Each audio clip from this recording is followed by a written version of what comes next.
All right. First and foremost, we give all praises, honor, and glory unto Yahweh Ba'ashem, Yahweh Shai Ba'ashem, HaKadosh.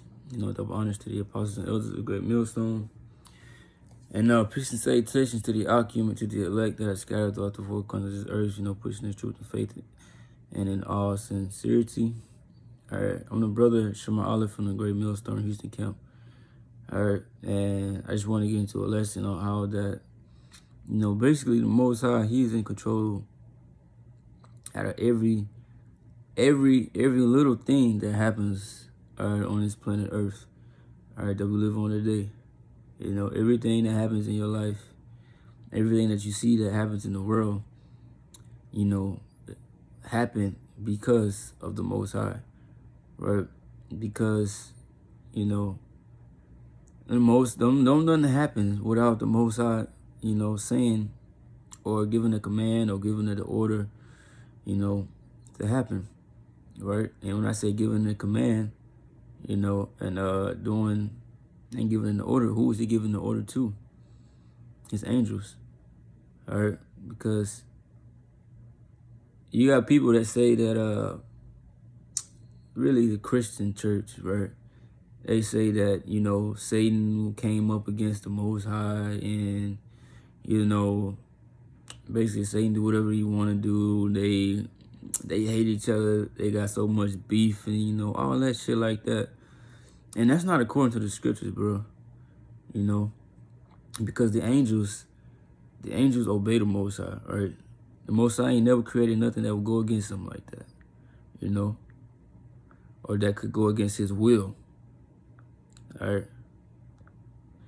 Let me grab this scripture real quick in Psalms, all right, dealing with the angels,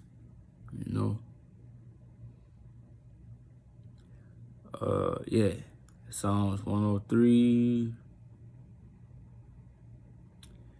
and 20.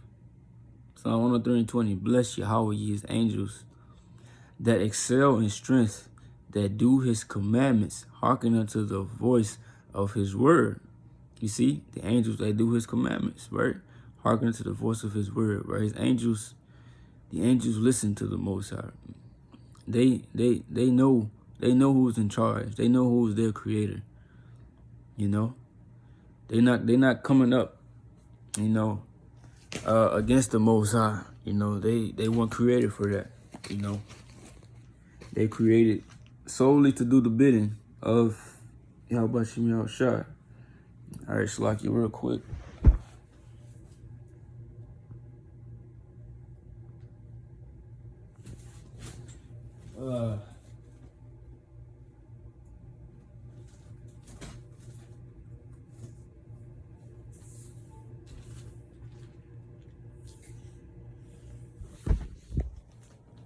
Yeah, Salaki, I had to put this on charger real quick, But yeah, like I said, man, the angels do the commandments of Yahweh Shem Yahweh Shai, bro. All right, ain't nobody coming up against the Most High, And an example of that is in Job, the first chapter. All right, because when you read in Job, the first chapter, right? Job caught a lot of hell, because of Satan, right? But, did Satan just do that on his own? Did he do that because he wanted to do it, or should I say, did he do that, right, just solely because he wanted to do it and he did it without having to answer to nobody, anything like that? Let's see. Job 1:6. Now, there was a day when the sons of the Most High came to present themselves before Yahweh, and Satan came also among them, right? Sons of the Most High came for Yahweh, and Satan came too. So, wait a minute. Why is Satan amongst them, So, basically, the scripture was saying that Satan is a son of the Most High, son of God, right? So it says, and Yahweh said unto Satan, whence comest thou? Then Satan answered Yahweh and said, from going to and fro in the earth and walking up and down in it. So if Satan and the Most High are at odds, they got beef and all that, right? Why Why didn't they fight each other on sight? Right? As soon as they seen each other, why didn't they just go with it? You know? Why that didn't happen? It said, verse 6, that now there was a day when the sons of God came to present themselves before Yahweh, and Satan came also among them. So why didn't Satan and the angels start fighting? You know, how did he even make it to the Most High if, you know, Satan was just so against everybody? Right? This to show you that the Christian church, you don't know what the fuck they talking about. It says, and Yahweh said unto Satan, hast thou considered my servant Job, that there is none like him in the earth, a perfect and an upright man, one that feareth the Most High and escheweth evil. Right? So he knew that Satan wanted to get at Job, you know, because the Most High knows everything. He knows everyone's thoughts, everything. There ain't nothing hid from the Most High. It said, then Satan answered Yahweh and said, doth Job fear the Most High for naught? Hast thou not made an hedge or protection about him and above his house and about all that he had on every side? Thou hast blessed the work of his hands, and his substance is increased in the land. But put forth thine hand now and touch all that he had, and he will curse thee to thy face. Right? And Yahweh said unto Satan, behold, all that he had is in thy power. Only upon himself put not forth thine hand. So Satan went forth from the presence of Yahweh. So Satan got permission to put hell on Job, right? A righteous man, you know? So Job caught a lot of hell because the Most High allowed it, all right? The Most High allowed Satan to do what he wanted to do, you know? And Satan had to hearken or listen to what the Most High was saying, all right? He had to, you know, because when you read down this chapter, all right, he didn't kill Job. Now, if they were just at odds, you know, they just didn't like each other so much, why didn't Satan just be like, nah, fuck that. I'm going to kill him. I'm going to take this nigga out. All right? I'm going to kill this nigga. Why didn't he say that? Because he's in order. Right? But the whole point of the lesson is that, you know, that basically before all these things happened to Job, it was counseled already in the heavens on what was going to happen. Right? Job caught all this hell, but, you know, like I said, it was already discussed and talked about amongst the heavenly hosts, which is the angels. It was discussed, and then it happened, right? That's how everything happens in the earth, all right? It's not just that one account, you know? So now I'm going to go to 1 Kings real quick. Dealing with King Ahab, king of Israel. All right, a wicked king at that, you know. Yeah, this is 1 Kings 1:22. It says, and they continued 3 years without war between Syria and Israel. And it came to pass in the 3rd year that Jehoshaphat, the king of Judah, came down to the king of Israel. All right, which I said the king of Israel is Ahab. All right, and the king of Israel said unto his servants, Know ye that Ramoth and Gilead is ours, and we be still and take it not out of the hand of the king of Syria. And he said unto Jehoshaphat, wilt thou go with me to battle to Ramoth Gilead? And Jehoshaphat said to the king of Israel, I am as thou art, my people as thy people, my horses as thy horses. So basically, Ahab, he wanted this land, all right, Ramoth, all right, and Gilead. He was like, man, look, that shit belong to that shit belong to us, man. So, you know, what's stopping us from going to go take it? So he tried to form an alliance with the king of Judah, all right, Jehoshaphat, because the reason that you had two kingdoms, the king of Israel and the king of Judah, is because, you know, Israel separated, all right, during the time of Rehoboam. That is King Solomon's son. All right, you can read about that in 1 Kings, the 12th chapter. All right, they split. So they wasn't really on friendly shit like that, all right? But they came together for this battle right here, right? And it says, verse 5, and Jehoshaphat said unto the king of Israel, inquire, I pray thee, at the word of Yahweh today. Right, so he wanted to know, basically get confirmation from the Most High, right? If they should do this. Because that's how all the prophets, or all the kings, I should say, all right, before they went to battle, everybody always wanted to know if they were going to win or if they were going to prevail, if they were going to have the victory. So they would ask the Most High, or they would inquire from the prophets, right? Because the Most High deals directly with the prophets. The prophets are the mouthpiece of the Most High, right?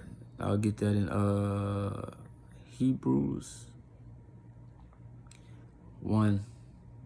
The Most High who has, Hebrews 1:1, the Most High who has sundry times and in diverse manners spake in time past unto the fathers by the prophets, right?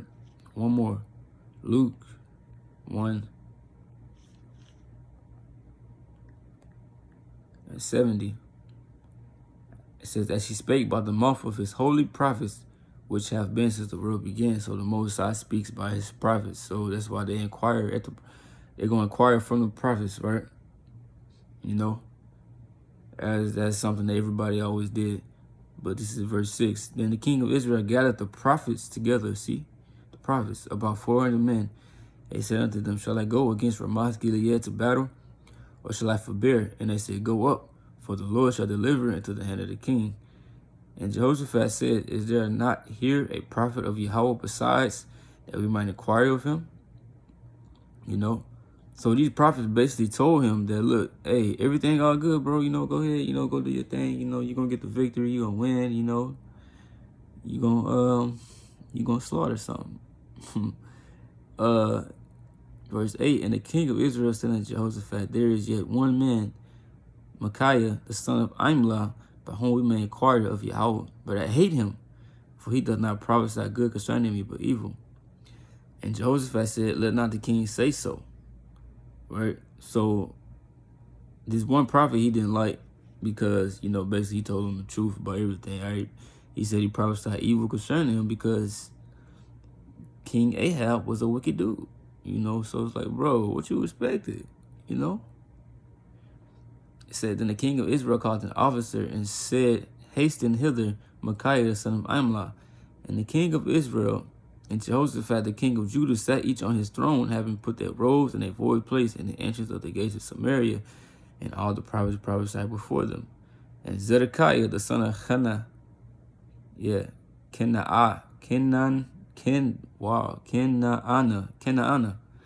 made him horns of iron and said, thus said Yahweh, with these shall thou push the Syrians until thou hast consumed them. And all the prophets prophesied so, saying, go up to Ramoth Gilead and prosper, for Yahweh shall deliver into the king's hand. So everybody like, hey, bro, you got it.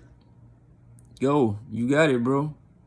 Everybody's saying that, look, hey, you gonna prevail. And the messenger that was going to call Micaiah spake, you know, I'm getting to the point, you know, I ain't just, you know, I ain't really trying to read too much. The point coming up, right? It says, and the messenger that was gone to call Micaiah spake unto him, saying, behold, now the words of the prophets, declare good unto the king with one mouth. Let that word, I pray thee, be like the word of them, and speak that which is good. And Micaiah said, as Yahweh liveth, well, Yahweh said unto me, that will I speak.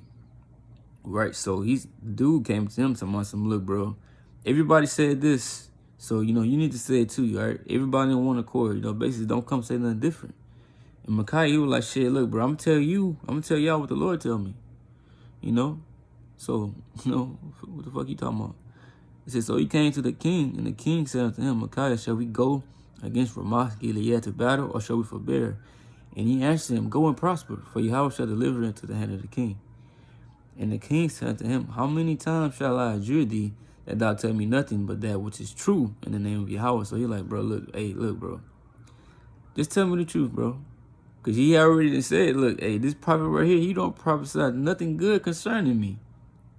He knew that this prophet knew that he was wicked, right? So he was like, look, dog, look, hey, tell me the truth, bro, you know? Verse 17, he said, I saw all Israel scattered upon the hills as sheep that have not a shepherd. And Yahweh said, these have no master. Let them return every man to his house in peace. So look, basically, look, hey, you gonna fucking die, you know? Because what is a shepherd? All right, a shepherd is someone who takes care of the sheep, but it's a master. A master is someone that is in a high position, right? So he said he's seen sheep with no shepherd, and these have no master. So they represented him, right? Because he was over the people, you know? And the king of Israel, verse 18, said unto Jehoshaphat, did I not tell thee that he would prophesy no good concerning me, but evil? And he said, look, now this is the point right here. This is the point. All right. And he said, hear thou therefore the word of Yahweh. I saw Yahweh sitting on his throne, and all the hosts of heaven standing by him on his right hand and on his left. All right. So, say, seen the Most High Yahweh, the Heavenly Father, which is his true name, right? Sitting on his throne, right? And all the hosts of heaven. What is that? That is dealing with the angels, all right, of the Most High. The host of heaven is talking about the angels. All right, it says, standing by him on his right hand and on his left, the so-called righteous, right? The righteous and the evil angels, you know, because there's a such thing, right? And I'll get that real quick, you know. I don't just like to speak on things, not back them up with the scriptures. All right. Psalm 78:49, he cast upon them the fierceness of his anger, wrath, and indignation, and trouble by sending evil angels among them. So, like I said, you got evil angels. You got angels that, you know, that do the bidding of the Most High, right? Whether it's a righteous thing or if it's a so-called evil thing, right? And back to 1 Kings 22, and started at 20. And Yahweh said, who shall persuade Ahab that he may go up and fall at Ramoth Gilead? And one said on this manner, another said on that manner. So the Most High basically wanted this dude to die. So he said, who gonna go up and persuade him, you know, so that he will fall at this battle? They said, and one said on this manner, another said on that manner. So the angels were like, look, Most High, you know, I'm gonna do this. Another came and said, nah, I'm going to do it this way. I'm going to do it like that. You know? Basically, they throwing out, you know, their opinions or how they weren't going to carry the job out. You know? See what I'm saying? This is what's going on in the heavens. Between the righteous angels and the evil angels. Right? It says, and there came forth a spirit and stood before Yahweh and said, I will persuade him. And Yahweh said unto him, wherewith? And he said, I will go forth, and I will be a lying spirit in the mouth of all his prophets. And he said, thou shalt persuade him, and prevail also. Go forth and do so. Now therefore, behold, Yahweh had put a lying spirit in the mouth of all these thy prophets, and Yahweh had spoken evil concerning thee. So they had this little whole thing about getting the prophets together, you know, asking them, look, should we go to battle? And they said, yeah. But the whole time, the counsel had already been taken in the heavens. Look, nah, we're going to put a lying spirit in the mouth of all these prophets. You know, they ain't going to prophesy nothing in truth, right? They're going to have this dude thinking that he going to go up and win the battle, right?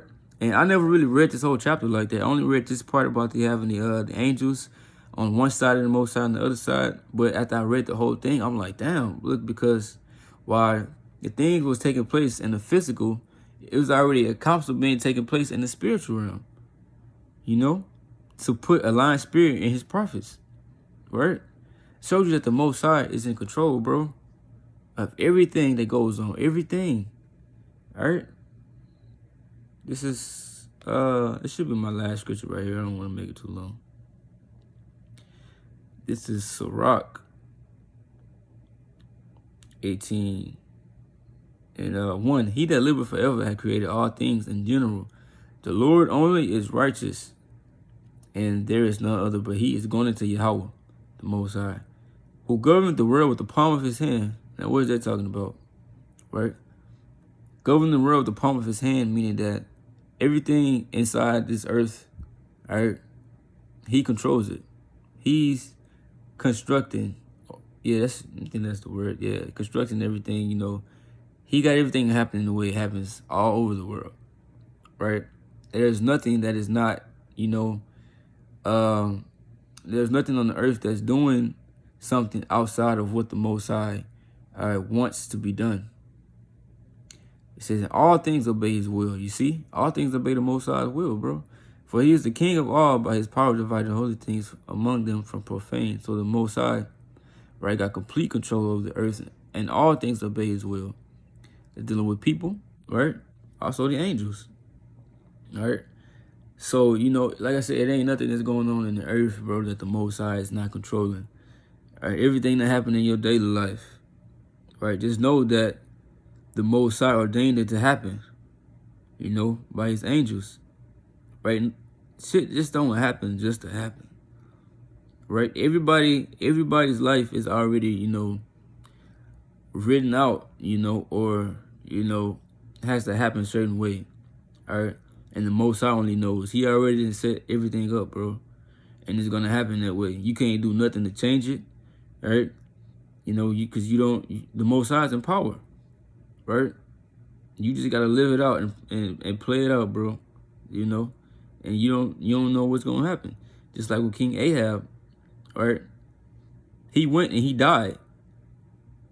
You know, he died at that battle. You know, because he thought that everything was good, right? But the Most High wanted him to die.